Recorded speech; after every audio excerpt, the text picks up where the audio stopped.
our reality today solely depends on the unity of the masses. Millions of ordinary people, farmers, laborers, homemakers, forest produce gatherers, artisans, and others who stood up to the British. In The Last Heroes, these foot soldiers of Indian freedom tell us their stories. Hello and welcome to the biggest, most exciting, the first and only non-fiction literary festival, Vidarbha Literary Festival. Thank you so much. Thank you. Thank you. It is our utmost pleasure to have you all here in good spirits and especially good health.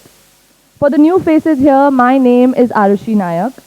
And if you've already noticed that we have a brand new theme this year, which is inclusion. So inclusion to me, I have this opportunity to tell you what inclusion means to me. And you also have an opportunity to tell us what inclusion means to you. So to me, it means that it is the mere acceptance of somebody's existence regardless of where they come from, what they look like, what they wear, what they eat, and much more. The world is already a very tough place to be in, and rather than building more walls, let's build a longer table. We're all unique, and that's why we're the same. So with that, let me definitely get into the session already, because we know that the author is here for their bits and pieces of their research. And today, we have a moderator who has also been with us before with his book, Jaideep Hardikar. Jaideep Hardikar is an award-winning Nagpur-based journalist, researcher, and writer. Currently a core team member of the People's Archive of Rural India. He has authored 2 books, A Village Awaits Doomsday and Ram Rao, The Story of India's Farmers' Crisis. He is currently working on his next book as an NIF fellow. And fun fact, VLF has also had him in our run-up events in 2022. Moving on to the author's introduction, Mr. P Sainath is an Indian columnist and author of Everybody Loves a Good Drought. I'm sure everybody's heard of that book or even read that book. He's a journalist, founder of People's Archive of Rural India, winner of Brahman Magsays Award and the inaugural World Media Summit Global Award for Excellence 2014 in public welfare for exemplary news professionals in developing countries. He has extensively written on rural India, on poverty, structural inequities, caste discrimination, and farmers' protests. His work at the People's Archive of Rural India focuses on social and economic inequality, rural affairs, poverty, and the aftermath of globalization in India. So, with that, let's move on to the beginning of the session. So, I would request Jaideep sir to usher our author P Sainath to the dais, please. Let's have a huge round of applause, everybody. Good afternoon to all of you, and thank you, Sainath sir, to come here and talk to us. It's kind of my first experience interviewing Sainath sir formally. I mean, we talk to him every day, every so often, but this is the first occasion that I'm getting to have a formal sort of conversation about the book. We have very limited time, so I'll not really go into the content of the book. Will come through the conversation, but sir, this book has been, sir, in the making for almost more than 2 decades, I guess, because I remember that among the first stories that came in the Hindu was probably in the late 1990s in the Sunday magazine. So let me begin with this basic question that, when did you realize, of course, there's an annexure in the book, which is called a memory, where you elaborate on how it happened, but when was the point when you thought that this is a subject you ought to document, and how did you sort of stumble upon this subject? What's the story behind the stories? 1982. Audience will forgive my sounding awful because my throat is off and has been for 2 days now. So 1982, Jaideep, I was in Meerut after the riots had taken place. 82 and 87, Meerut saw these riots and earned a reputation for being the flashpoint of communal hatred, Hindu-Muslim violence. Now, I had been 2 years in journalism, and I was by training a historian. Yeah. I've only ever been to journalism schools to teach. Yeah. I never took And you an art. studied in JNU. I studied in G. And in the history department with teachers like Romila Thapar, Bipin Chandra, Herbert. My abandoned PhD topic was revolts in the colonial army. And I'd done some work on it. Anyway, I was in Meerut quite stunned by what the riots had done. And it was entirely the opposite of what the real history of Meerut was about. Meerut was not a flashpoint or a, a thing of symbol of Hindu-Muslim hatred and violence. Exactly the opposite. But what first struck my curiosity, of course the real estate sharks have swallowed it mostly since then, was a number of little graves outside the cantonment, all saying soldiers' grave, saying 1858 or 1857, which meant that they were soldiers and they were all Irish names. Callahan, O'Grady, O'Brien, O'Rourke, Rourke, all Irish names. I had a suspicion of who they were. If you were an Irishman in Meerut in 1857, you were a soldier. There's nothing else you were. But then, why were they not in the cantonment or church graveyard? Why were they not in the cantonment or church graveyard? It was a mystery.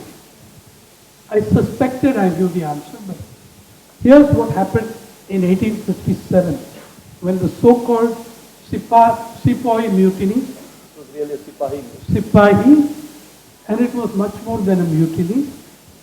The British called it Sepoy. The British were as murderous in their pronunciation as they were with people. And the Sipahis, it was not a Sipahi mutiny. It was the greatest agrarian uprising the world had seen till that point. Okay? It was simply the greatest agrarian uprising. Who was your Sipahi? Then and now, the Indian Jawan was and is a Kisan in uniform. The Indian Jawan, I'm not talking about Air Force and Navy. The Army Jawan is a Kisan in uniform. Did you see how many of them came to the protest at Delhi? How many ex-servicemen, big medals, were sitting in the Kisan Andolan in Delhi? 200 years. The Indian Jawan is a Kisan in uniform. Now, in Meerut, in Lucknow, in Kanpur, where the uprising began, the people who led the uprising were not citizens of Meerut, Lucknow and Kanpur. They were farmers from the villages. If you were a farmer getting news, your 57-member clan have all perished in hunger and famine, it's not going to endear the British to you. That's how the revolt began. It was the revolt, it was an agrarian uprising. It was farmers and dispossessed big farmers and small farmers who led that uprising. Yeah. So when I looked at this, what happened in 1857 in Meerut? Hindu soldiers joined Muslim soldiers on the street and they marched against the British garrison. The garrison was defended by a brigade of Irish soldiers. The Irish were the cannon fodder for the British army before they discovered us Indians. But even after that, Indians and Irish were the favored cannon fodder. Put them in the most difficult situation. We lost a hell of a lot more people in World War I and World War II than all those allies of Britain. Yes. Then, except maybe the US. Then,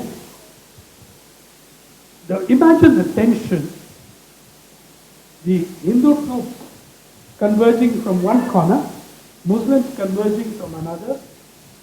There were Hindus, Muslims, and Irish Catholics. Okay? The Irishmen, they did not know Bhojpuri and Awadhi and Brajbhasha. They did not know who these Hindus were. And nobody called themselves Hindus. They called themselves whatever their community or caste was. They knew something about Islam from the Crusades. They didn't know Indian Muslims. They didn't know Persian. They didn't know Urdu. They didn't know Hindustani. They didn't know Arabic. That flashpoint of tension, the Irish soldiers knew nothing. But they knew who the enemy was. At the last minute, the Irish garrison turned their guns on their British officers and shot them dead and joined Hindus, Muslims and Catholics joined there together. This is actually symbolic of what happened throughout your freedom struggle. Hindus, Muslims, Brahmins, Dalits, OBCs, Kurmis, in between caste and tribe, Adivasis, rose above their differences. The Irish had suffered at that point colonialism for 600 years before us. After that they suffered it another 200. Right. So that was what, all these were soldiers who had been hung or faced firing squads or were blown away from cannon whose graves were there. Young guys, 18, 21. And what stumps, I never forgot. They knew they were going to die. One way or the other, they were either going to be killed by the Indians or they were going to be court-martialed and executed by the British. They knew they were going to die. They chose which side they wanted to die. From that time,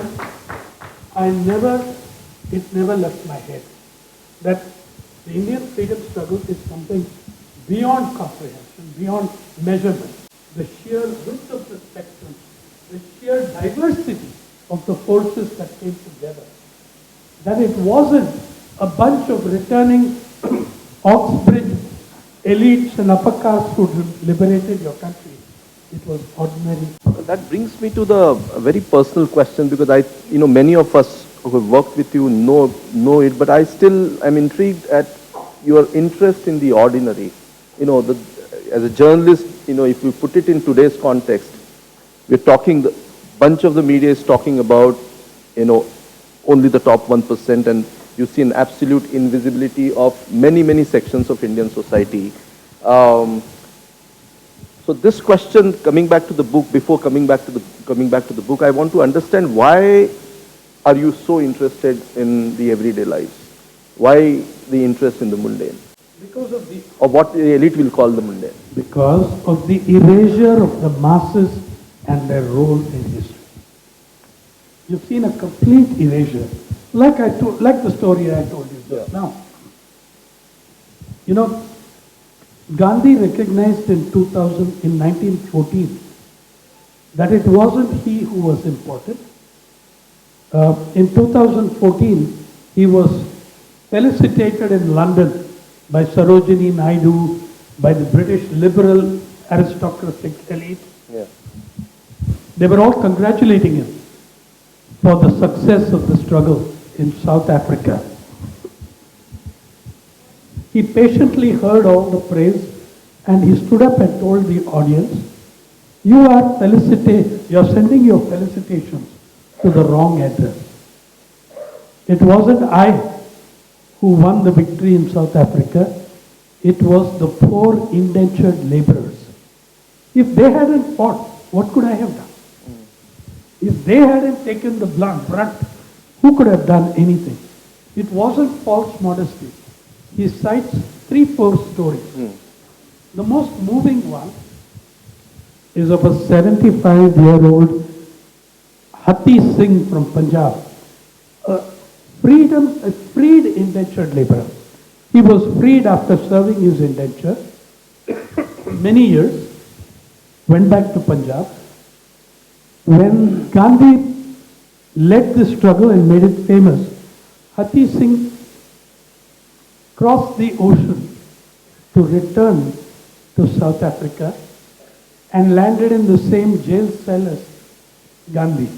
He shared Gandhi's jail cell. Gandhi was very upset with Hati Singh,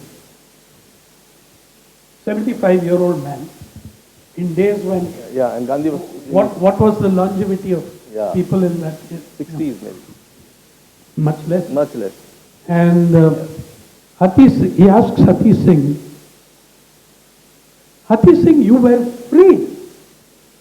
You went back to your family. Hati Singh, how could you come back? Hati Singh asked him, Gandhi, how could I not come back? When my people are in struggle, when they have risen against injustice, how could I not come back? Hati Singh died in that jail, okay, in the winter. So, I mean, in 1831, in this state, when Gandhi is imprisoned in Yerwada, Premabai Kantak writes him a letter praising him for his role in the great role of a great man in the struggle. Gandhi replies in one line, great men seem to be the cause of revolutions around the world. In truth, the people are the cause. That's what Gandhi said.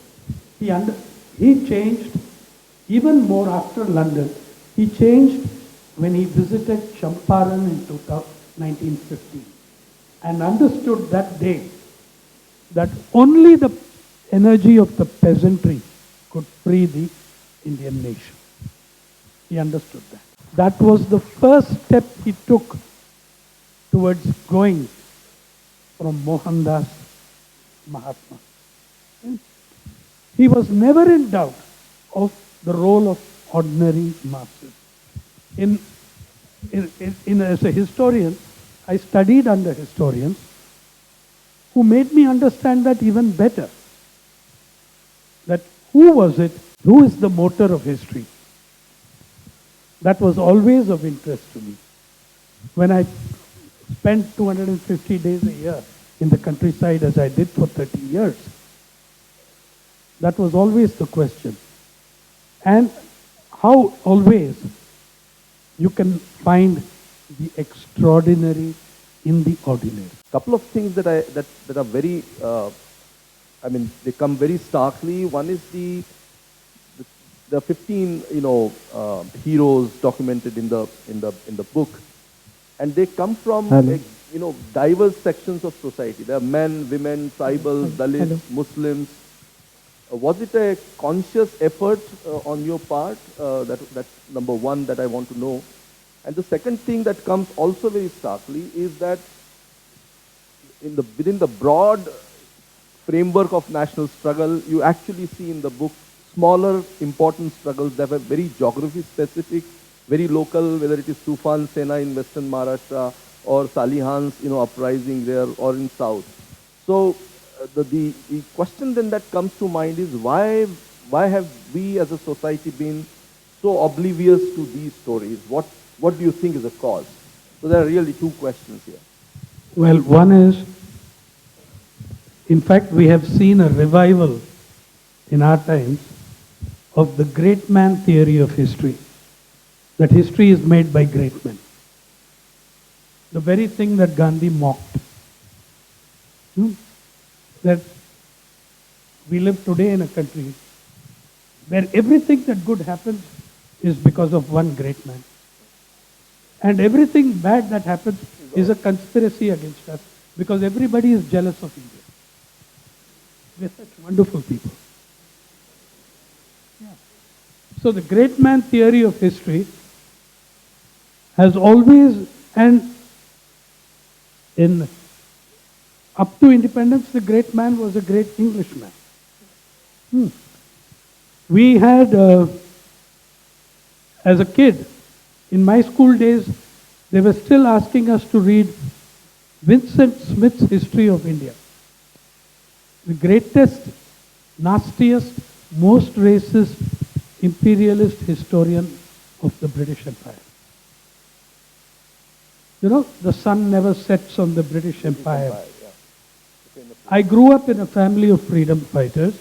My granddad had been expelled from Ireland, was to face a firing squad, was lucky instead to get deported.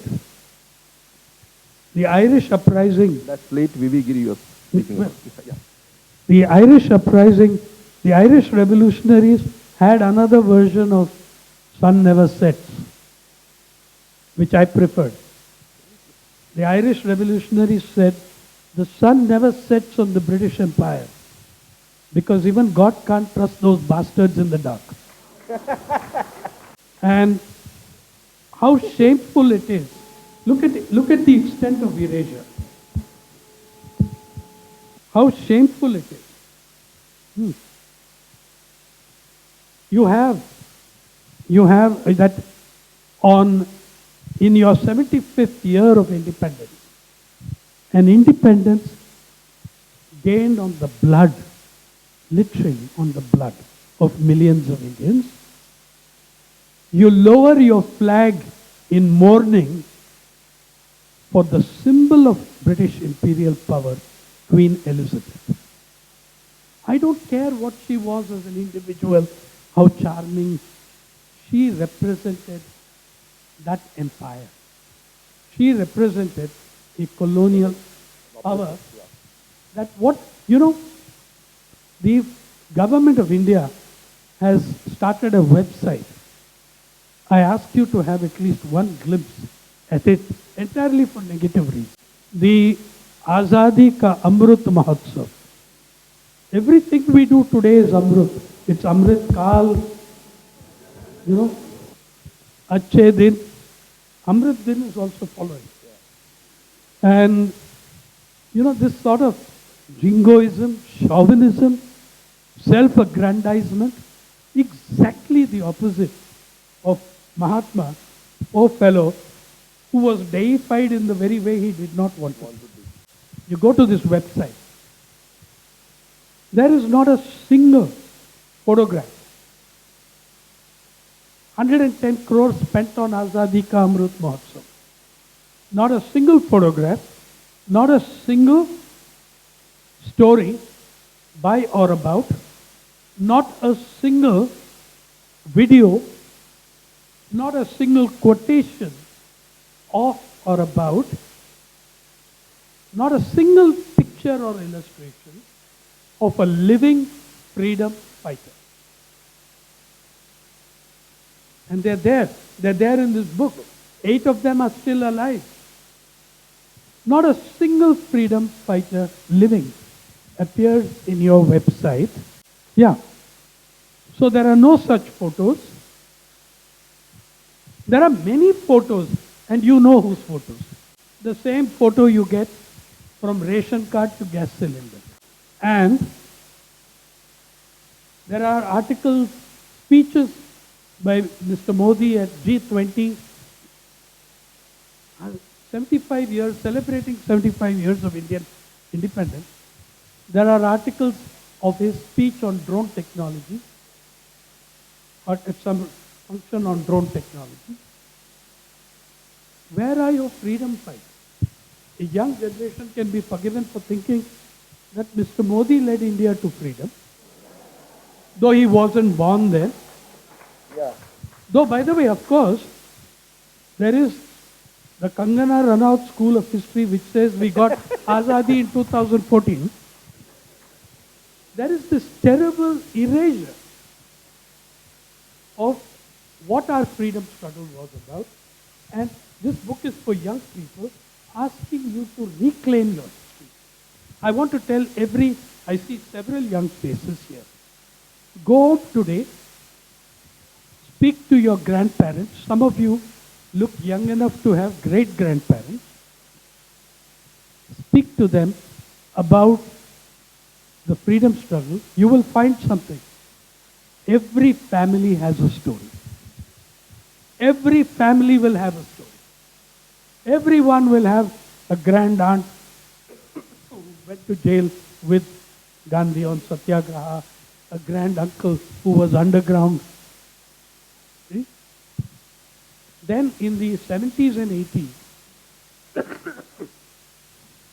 we further did the erasure with the laws we made, the pension scheme, Sainik, Swatantrata Sainik Samman Yojana, and we made ridiculous laws, rules for someone to be recognized as a freedom fighter. Jail time for 6 months. Now, by the way, first and foremost, that rules out tens of millions of Indian women who played a very different, daring, dangerous role, but maybe didn't go to jail. Like Hasubai Chauhan, Like- or Devati Dev Salihan, Or Hausabai Hausabai Patil, Patil. or any one of them. So, millions of Indian women played, as we'll discuss in the characters, they played an incredible role, but they never, maybe none of the women in the INA went to prison. Does that mean they didn't fight? Then, another thing, your property should have been confiscated. Another possible qualification. How many Indians own property today? Let alone that. Second, third, you should have, if the law specifically, explicitly rules out, sidelines, revolutionaries who went underground voluntarily. It says, for you to be recognized as an underground revolutionary freedom fighter, you should have been declared a proclaimed offender by the British Raj. You are asking the colonial empire to certify your freedom. So that's how millions of people were. This book has cooks, couriers, homemakers, housewives, homemakers, farmers, laborers, and the role they play. But all stories and many hundreds of stories like these also show a character of tremendous valor and courage. I don't know what I mean, when you are interviewing these everyday heroes, what do you think? Where did they get sort of muster this extraordinary courage? I mean, every single story, whether it is Baji Muhammad or Captain Bhau, or every single story shows extraordinary courage, which is very, very difficult to see in today's generations. Or we are fearful of almost everything. We don't want to even sort of take names when it calls for taking names. Everywhere that we did these interviews, say, You want to also, after this, maybe we'll like look to at- show a clip yeah. of one of those. Yeah, he will. Yes, right.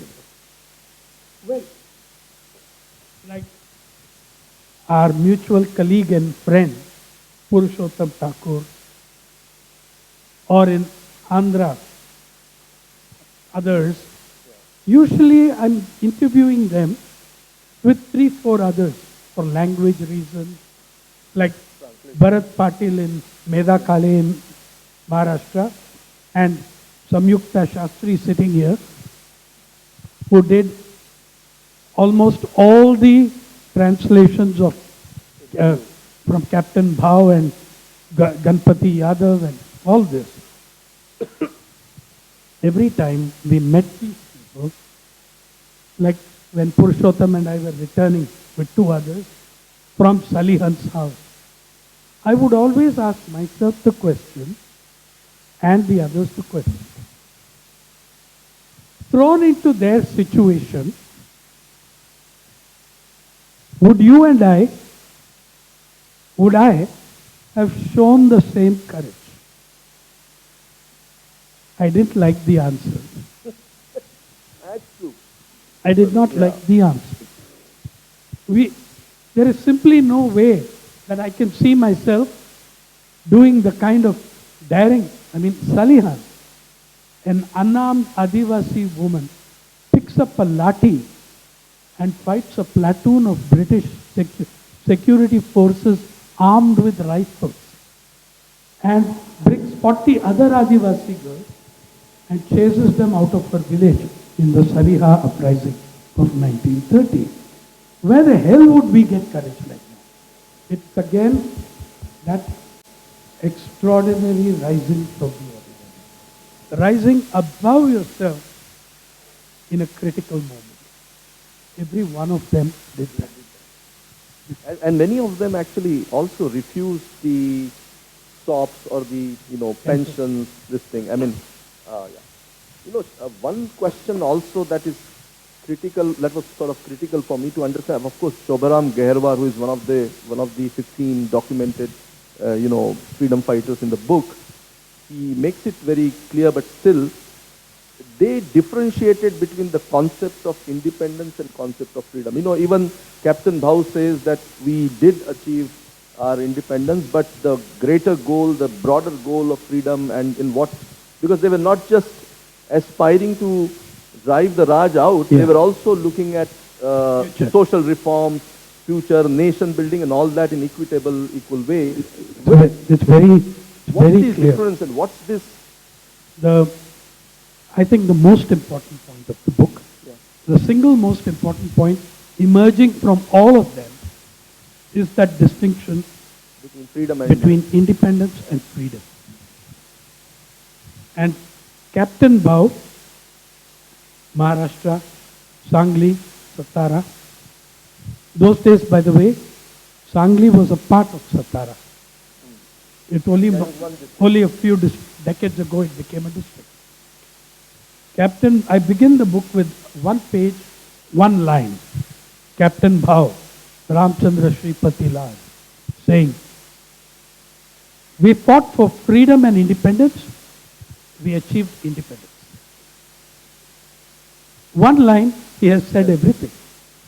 We fought for freedom and independence, we attained independence. Freedom for each and every one of them was a much larger project than independence. Independence was throwing out the foreign ruler. It was about the principles that are embedded in your constitution. Justice for all. Social, economic, political. Liberty, equality, fraternity. Ask yourselves, have we achieved that?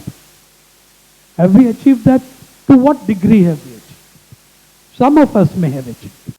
And by the way, the beauty and the reassuring thing about the tradition of resistance in this country, how it still lives. In 2019, when tens of thousands of young students all over the country were protesting against the CAA, what were they reading in the protest meetings? Justice, social, economic. They were reading the preamble of the Constitution. Though I keep telling my young students, that's wonderful. There are a few other interesting pages as well in the Constitution. Read those also. But they were upholding the very principle these freedom fighters fought for, sacrificed for. In 2020, in late 2020, for 1 year and 1 week, the Kisan Andolan defended these principles. They defended the Constitution of India because your farm laws were not just anti-farmers. They were against all citizens. They removed Article 32. They nullify Article 32. The 3 farm laws take away your right of legal remedy. They bar the jurisdiction of the civil courts. You have instead to go to an appellate tribunal at the level of Tehsildar, Deputy Collector. You know how brave they will be if you are fighting Adani or Ambani in an SCZ. So the farmers defended your constitution. Did your media tell you? The largest peaceful democratic protest the world has seen since Occupy Wall Street. And Occupy Wall Street lasted 9 weeks. They lasted 1 year, 1 week, and they won their battle. So you have that continuity. But I want now to show you something of the character. How much time do we have now? Like, I have one question in continuation with this Ben, and then we can see the clip. And okay. Yeah, so I'll open up the this thing for Q&A, but I will just show them one video. Yeah, one question in the same Ben, which is, to me, I found it very interesting in today's context, because we are pitching our stalwarts, one freedom fighter against the other, taking them out of the context. But reading these stories, I find it very interesting that most of these revolutionaries were also Gandhians in a way. Some of them fought armed rebellion, and yet they are wedded to constitutionalism or constitutionality. Is this a contradiction? They are wedded to the principles of justice. But they don't find it very difficult to they will be not a Nehruvian and Ambedkar follower at the same time. They are not going to make a distinction for you on the basis of legal understanding of the Constitution. They know what they fought for. And yes, most of them, I mean, even the armed revolutionaries, the communists, etc., I would describe these people, don't try pigeonholing them in one slot. That's what we do today. That's what we do today. Look, I would describe these people as staunchly leftist by political persuasion, Gandhian by moral code, principle and pride. Look at the greatest of Indian thinkers in the communist movement, E.M.S. Namboodiripad. To the last day, the founder and leader of the CPM had a photograph of Gandhi in his office. He wrote a book, The Mahatma and the Ism, calling Gandhi the tallest son of this country. He fought him. He fought him. He resisted it. Now Captain Bhau, they were revolutionaries who broke with Gandhi after 1942 dissolution. In 2017, they didn't hate Gandhi. They recognized their debt to him. In 2017, we felicitated People's Archive of Rural India and All India Kisan Sabha, felicitated in Maharashtra, which still has the largest number of old freedom fighters living. We felicitated the living members of P Sainath and Prati Sarkar in Sangli. I took Gopal Gandhi to the function. The impact it had on those old people. Captain Bhau could not control his fears. They were people who had fought Gandhi. They wanted to touch and embrace Gandhi's grandson, sort of to reconnect with the old man. They had not become Gandhian politically, but they loved the man. They respected what he had done for them, and that was the thing. But I want to show you some characters. One of these characters, no Gandhian. By the way, this book has a very interesting feature. For young people. For young people, there is a QR code at the end of every single story. You go on the QR code and it takes you to the People's Archive of Rural India gallery, where you can watch the videos, watch the photographs, watch them talk actually, which is an incredible feature I think this book has. Yeah. One of those codes leads you all of them lead you to a website, a web page in the People's Archive called Freedom Fighters Gallery. Yeah. One of those little films is about Mallu Swarajyam.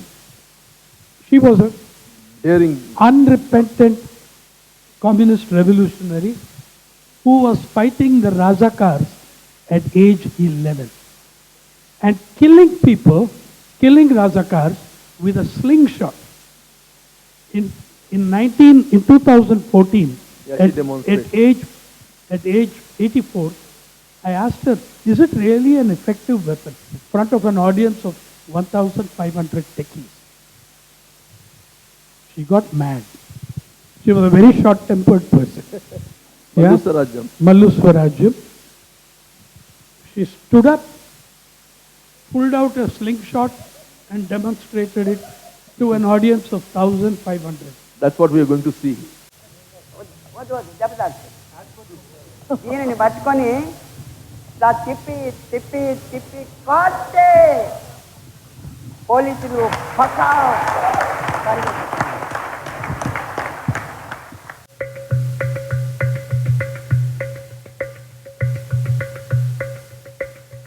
ఆనాడు 4,000 మంది అమరులైన సామాన్యమైనటువంటి రైతులు హరిజన గిరిజన జనం మా కళ్ళ ముందే ప్రాణాలను అర్పించి పోరాడుతూ ఉంటే ఆ పోరాటంలో తుపాకులు అందుకొని రాళ్ళు అందుకొని వర్షాలు తీసుకొచ్చిన చూపించడానికి మీకు ఆడవాళ్ళు మగవాళ్ళు ఆ చూడని దానికి వ్యతిరేకంగా ఊరుకు ఊరు ఏకమై గడీల మీద ఇలాంటి ఒడిశాలలో ఒక రాయి ఇందులో బాల్ ఉంది బహుశా ఈ బాల్ కూడా గట్టిగానే ఉంది మీ దగ్గరికి వస్తే దెబ్బ తాకుతుంది అందుకని ఇది ఇలా పెడుతున్నా నేను వద్దు వద్దు దెబ్బ తాకుతుంది దీనిని పట్టుకొని ఇలా తిప్పి తిప్పి తిప్పి కొట్టే పోలీసులు పక్కా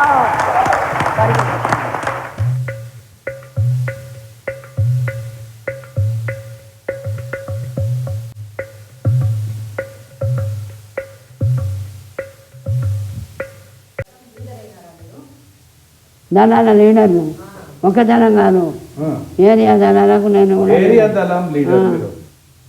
క్యాంపు సోదరులు ట్రైనింగ్ అంటే మార్షల్ సిద్ధాంతం చెప్పడానికి మార్షల్ సిద్ధాంతం చెప్పడానికి కాసుకంతోలేను. Yeah. Q&A. We have 10 minutes now. Yeah. So, if you have questions, please raise your hands and please be very brief. Sir, since we have been talking about Gandhi, the whole of 1940s, 30s and 40s, there were also several Gandhis being spawned all across the country. For example, there was a Madurai Gandhi and there is also an Araku Gandhi. And interestingly enough, I'm sure you know this, Araku Gandhi was a woman. So how does the Pari, your archive, does it make any effort of engendering the so many Gandhis that have not actually made it into mainstream narrative? Firstly, Pari is not obsessed with discovering Gandhis. We are about ordinary people, everyday people. Our motto and slogan is the everyday lives of everyday people. That's what this book is about too. Okay. Gandhi is a reference point. There were other Gandhis. There was the frontier Gandhi, Badshah Khan, who has been erased from our history. That work I think we should leave to the historians. This is an oral history of people completely erased. Yeah, you talked about the constitution and some legal framework which we have. The constitution, the laws, are they in keeping with the constitution at all? The way we adopted them, was it not a hoax played on the people, and was it not at that exact time that we lost our freedom also? I beg to differ. First, I think the Indian Constitution has many flaws, many weaknesses. Ambedkar noted it even when he was giving the Constitution draft to the Assembly. But you see, sir, the rights you and I have are only as secure as the process and struggle by which we defend them. Yeah, the Constitution, with all its flaws, represents the finest essence, the distillation of the idealism of the freedom struggle, particularly that emphasis on justice for all. I agree with you that we have made and continue rapidly to make a mockery of the Constitution. That's a different point. You're having ministers of cabinet who say we should replace it with Manusmriti. Right? So yes, that's why I'm saying how secure and genuine our achievements are depend on how seriously we fight to defend them. Like the students in the CAA did, like the farmers in the Kisan Andolan did. Next. Good afternoon, sir. Sir, in all these foot soldiers of history whom you interviewed, was there a general sense of cynicism visible? I think that is the one quality I could not find in them. Yeah, I think, Baji Muhammad, one of the things, I mean, if you read the story, if you read what all these people went through, the killings, the imprisonment, and the prisons were not really cozy. I mean, I'll leave it for the readers. You are just astonished to know what was freedom struggle all about. And yet you don't find them bitter. They are even in their 90s when the society seems adrift to all of us. Nowhere do you come across any pessimism. There's always a hope. But the most astonishing thing about it, all these characters continue their activism for 5 decades after independence. 7 decades. 2 of them, Sankaraya, aged 102, Nallakande, aged 98, still make speeches in Tamil Nadu, still address gatherings of farmers, still call upon people to fight for justice. At this age, I think that argues a reservoir of idealism that is immeasurable. Yeah, Ranji, sorry, Vivek.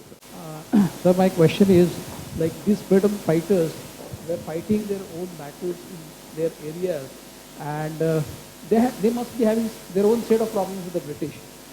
Did they have any organic connect with the larger freedom struggle that Yes. was going on at the national level? Yeah. And conversely, did the leaders of the national freedom struggle have any connect with these people? The answer to both questions is yes. Okay. Now, did these people have a connect? You look at the way. There's a story on 2 guys called Lake Telu and Loki Mahato. The Mahatos, the Kurmis, are amongst the oldest tribes to have fought the British. They were robbed of their tribal status in 1931 census as a punishment, and they continued to fight. Now, when you're talking about region specific, you're absolutely right. But all of them saw a larger cause.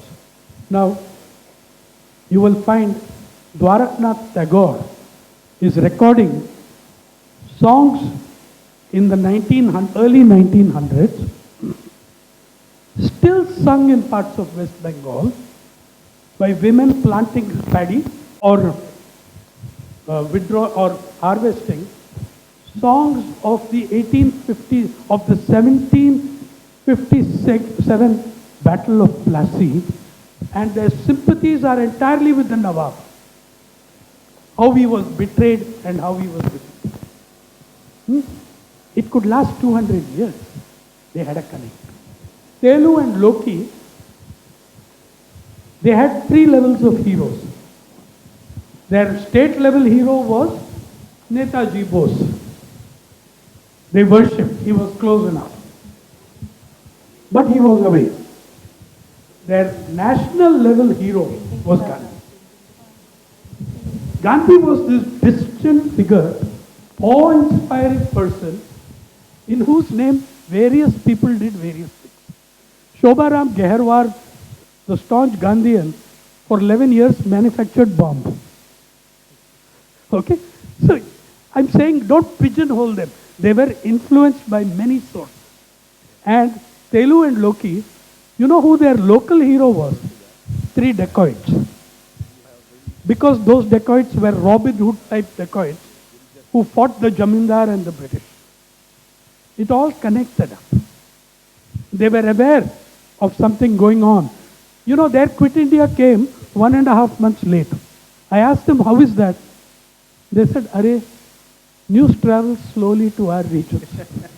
I think we've run out of time. We just have a minute. I would like to end with a request. But first of all, thank you very much. This conversation can really go on and on. There are many things that we would have touched on. Hello, But hello. Yes. Just 1 minute, because I want Sainath sir to read out a couple of paras that are part of the annexure, not part of the book. Okay. But when he met Demati Sabar Salihan, and about whom he said that, if we were to ask this question to ourselves, would we have the courage to do what they did if we were put in the situation? But he was also upset at the complete erasure of this history. So there was a poem, or there were some notes that he scribbled. I would just ask if these couple of paragraphs will end. Basically, it was 2002, the Gujarat riots had taken place, and a new mandir was coming up next to Salihan's village, in Salihan's village, and she was starving and dying. And she'd been erased. I could not write a story because I was so hurt by the experience. I scribbled a poem in the car. I'll read you a couple of paragraphs. They won't tell you a story, Salihan, and I can't see you making page 3. That's for the painted whatnot, for the liposuction lot. The rest is for the captains of industry. Prime time is not for you, Salihan. It is, and this isn't funny, for those who murder and maim, who burn and who blame, and speak saintly then of harmony. The Brits torched your village, Salihan. So many men carrying guns. They came by the train bringing terror and pain till sanity itself was undone. They burnt all there was, Salihan, after looting the cash and the grain. Brutes of the Raj led a violent charge, but you faced them with total disdain. She goes ahead, attacks them, and I read you the last bit. You'll die as you lived, Salihan, hungry with little to eat. In history's shades, your memory it fades, like Raipur jail's roster sheets. Had I but your heart, Salihan, what success would I then not see? Though that battle itself was not for yourself, but that your people might also be free. Our children should know you, Salihan, but what is your claim to fame? No ramp did you glide, no crown wear with pride, nor lend Pepsi and Coke your name. Do speak to me, Salihan, for endless an hour, as you please. This hack, when we part, wants to write of your heart, not romance India's captains of sleeves. Wow, that was amazing. That's how huge. Like, I want everybody to clap for this man here. He's done massive research on this book. So before you leave, we want to showcase our love for you, and as a token of love, can we have the painting that is made by our very own student from Alag Angle community, Mayur Mune. Please have the painting on stage. It's a one-of-a-kind painting made by Mayur. Mayur, please show this to the audience here.